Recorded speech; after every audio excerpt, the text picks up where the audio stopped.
Olá, pessoal!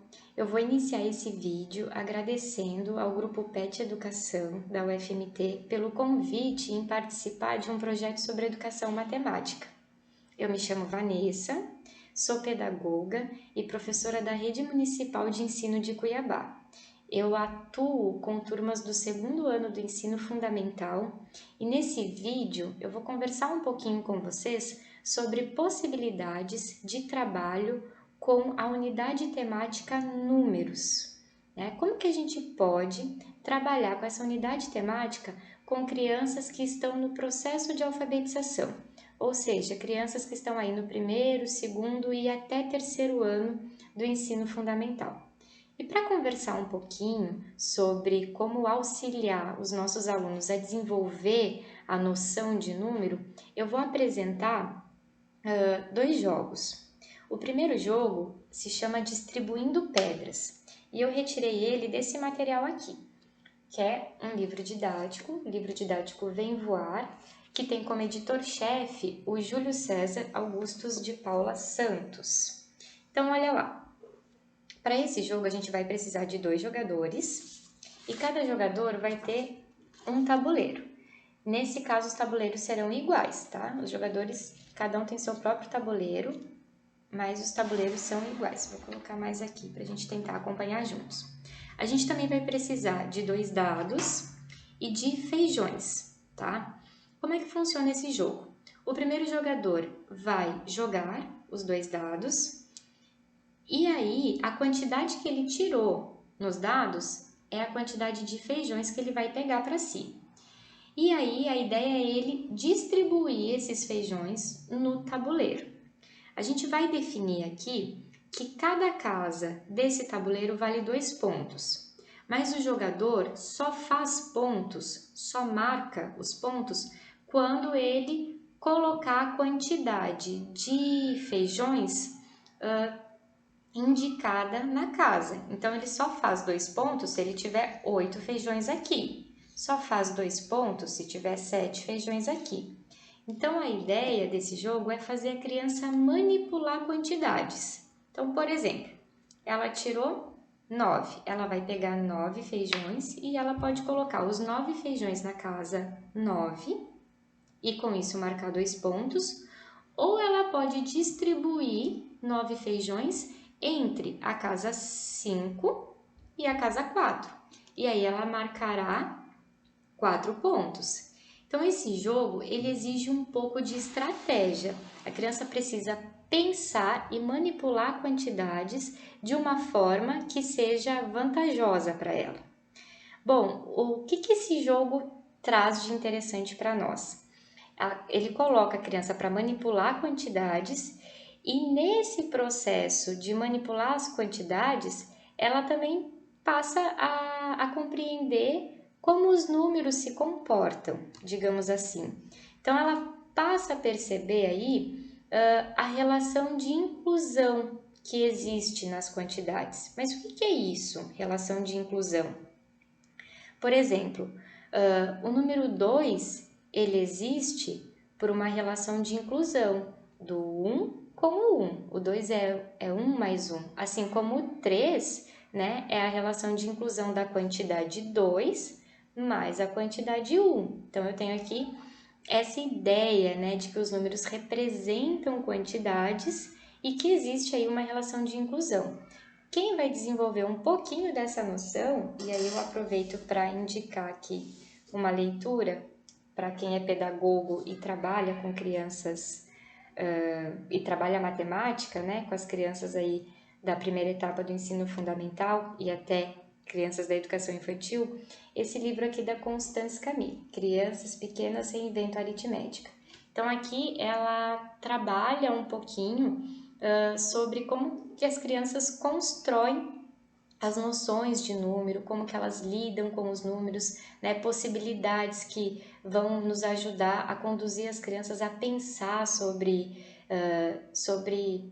as quantidades, né, que vão ajudar as crianças a desenvolver o raciocínio lógico. Então, a ideia de apresentar esse jogo aqui para vocês é um pouco essa. Quando a gente trabalha ele, a gente está, em alguma medida, desenvolvendo o objeto de conhecimento dos fatos fundamentais ou fatos básicos da adição.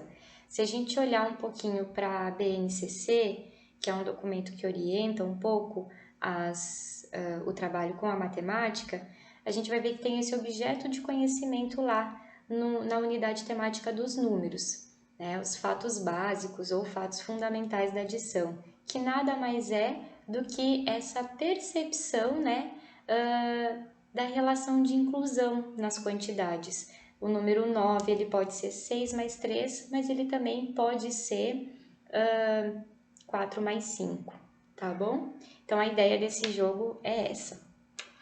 Outro ponto importante para a gente conversar um pouquinho, antes de eu passar para o próximo jogo, é que é interessante a gente criar estratégias para que a criança possa registrar como ela pensou, né? Como que ela jogou, quais foram as ações que ela teve ao longo do jogo.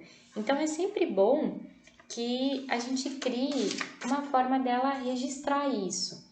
Então, por exemplo, para esse jogo, a gente pode criar uma tabelinha dessa forma, né? Então, na primeira rodada, pontos dos dados.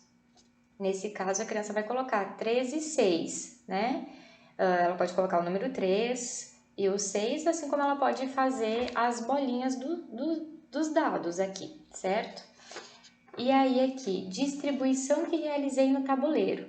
Então, eu distribuí as pedras como? Entre quais casas? Eu coloquei na casa 9, ela vai colocar aqui casa 9. Ou eu coloquei nas casas 4 e 5. Então, ela vai registrar o que ela fez aqui. E aí, pontos que marquei. Se eu distribuir os meus feijões na casa 4 e 5, eu fiz 4 pontos. Se eu coloquei os feijões na casa 9, eu fiz apenas 2 pontos. Por que é importante esses registros? Porque depois a gente pode utilizar eles para fazer a criança refletir sobre o que ela fez, né? E aí é esse processo de reflexão que também auxilia a criança no desenvolvimento, né, das noções que ela está trabalhando ali na aula. Então, é bastante interessante que a gente possa fazer esse movimento de refletir sobre a ação da criança. A gente pode ter, por exemplo, alguma criança que distribua o 6 e o 3, né? Que ela coloque o 6 aqui.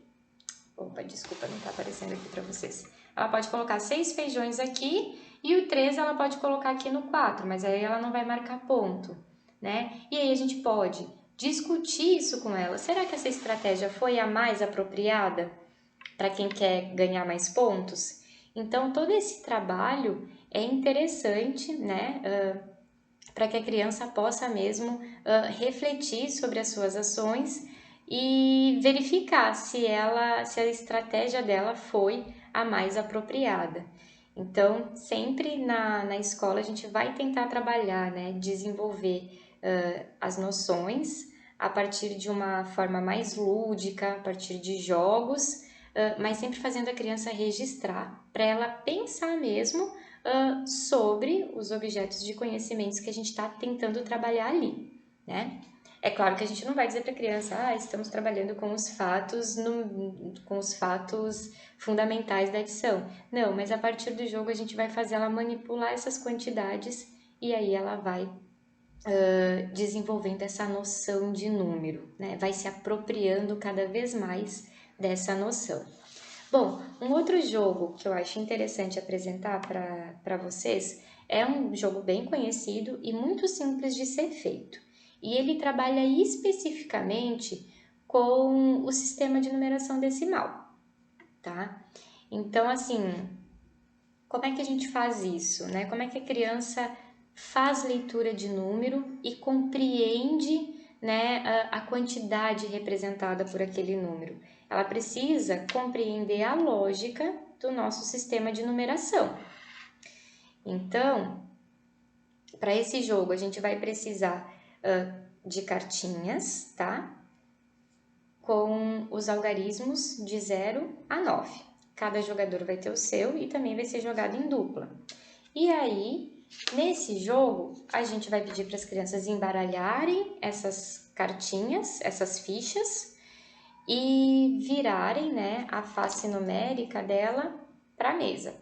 E aí vai pedir para essa criança retirar 3 cartas, por exemplo, né? Eu posso pedir para ela retirar só 2. Isso depende da turma que eu estou trabalhando, né? Do nível que as crianças estão. Então, se a gente for pedir para retirar 3 cartas, então a gente já está trabalhando com a casa das centenas. Como é que funciona? A criança vai tirar lá 3 cartinhas das que ela embaralhou. E aí, eu vou pedir, deixa eu trazer aqui, para vocês verificarem. E aí, o desafio é criar o maior número possível com essas cartas. Então, por exemplo, o maior número possível que eu posso criar é o 410. Então, percebam que aqui a gente está trabalhando, né, conduzindo a criança a pensar sobre o valor posicional do número. O 4, ele tem um valor quando ele está na casa da centena. Quando ele está lá na casa da unidade, ele vai ter outro valor. Então, isso vai fazer a criança desenvolver e raciocinar sobre como que a gente forma números, sobre o nosso sistema de numeração. Então, a ideia desse jogo é fazer isso, tá joia? É fazer a criança pensar um pouquinho sobre os valores que ela está criando. E para ele, também a gente vai criar uma forma de registro, né? E aí até coloquei aqui. Então, a gente tem aqui, a gente pode definir uma quantidade de rodadas. Nesse caso aqui, eu defini, ó, a quantidade de 4 rodadas. Aí, o primeiro jogador, ele criou qual número? No nosso caso aqui, foi o 410. Aí, ele vai registrar. O segundo jogador criou qual número? A gente pode criar a regra, né? Vence o jogador que criar o maior número. Ou a gente pode fazer o contrário, vence o jogador que criar o menor número. Isso também é interessante. Percebam que aqui, ó, a gente tirou a cartinha 0. Então, a gente também pode aproveitar esse momento para trabalhar a função do 0, né? Se eu quisesse que a criança criasse o menor número, aonde que eu ia posicionar o 0? O que acontece se eu posicionar o 0 aqui na casa da dezena, e o que acontece se eu posicionar o 0 aqui, né? Então, assim, se eu quisesse criar um menor número, como que eu ia posicionar o meu 0? Então, assim, é um jogo que permite, né, as crianças pensarem sobre várias questões aí do nosso sistema de numeração. Mas, enfim, aqui eu tô falando sobre o maior número, né? O objetivo era criar o maior número e aí a gente registra, né, quem foi o vencedor do jogo. E aí a gente pode aproveitar também, né, e trabalhar um pouquinho com cálculo mental ou com as operações, criando uma outra proposta a partir desse jogo. Por exemplo, por quanto a mais o vencedor ganhou? Então, né, dependendo, né, dos valores retirados por cada jogador, né, por quanto a mais? E aí a gente pode perguntar para a criança, foi por muito a mais? Foi por pouco a mais? E aí a gente pode conduzir a nossa aula aí para pensar um pouquinho, fazer cálculo mental. Será que tem como fazer um cálculo mental? Ah, o primeiro jogador tirou 410. O segundo jogador, suponhamos que tenha tirado 300, né? Não, 300 não, porque ele nem vai conseguir com as cartinhas que a gente colocou, né, para eles. Mas vamos supor que ele tenha feito 312. Por quanto a mais o jogador do 410 ganhou, né? Então, tudo isso vai conduzindo a nossa aula de uma forma que a gente faça as crianças pensarem sobre os números, sobre quantidades. Nesse caso, nesse jogo específico, a gente tem como foco pensar e trabalhar o valor posicional, né, do número. Mas a gente pode ampliar e trazer a questão das operações. Aí isso vai depender muito do ritmo da turma, né? Vai depender de várias coisas. E aí cabe ao professor saber o que ele quer para aquela aula naquele momento. Então, na verdade, essas foram só 2 dicas, super rapidinho, para vocês pensarem um pouco sobre as possibilidades que a gente tem com o trabalho com números. Lembrando, né, que cada jogo ele vai trabalhar e desenvolver algum objeto de conhecimento, e aí a gente precisa saber e ter clareza sobre o que a gente quer desenvolver com a criança, né, para poder oferecer aí o jogo correto. Eu apresentei 2, né, onde as crianças, no primeiro lá, as crianças vão trabalhar com a manipulação de quantidades, e aí a gente vai estar trazendo esse objeto do conhecimento que é os fatos básicos da adição, e nesse segundo eu trago um pouquinho a questão de compreender a lógica do sistema de numeração. Eu espero que isso tenha ajudado vocês a pensar um pouquinho sobre o trabalho com números, com as crianças pequenas, né, com as crianças aí da alfabetização. E mais uma vez agradeço ao Grupo PET pelo convite.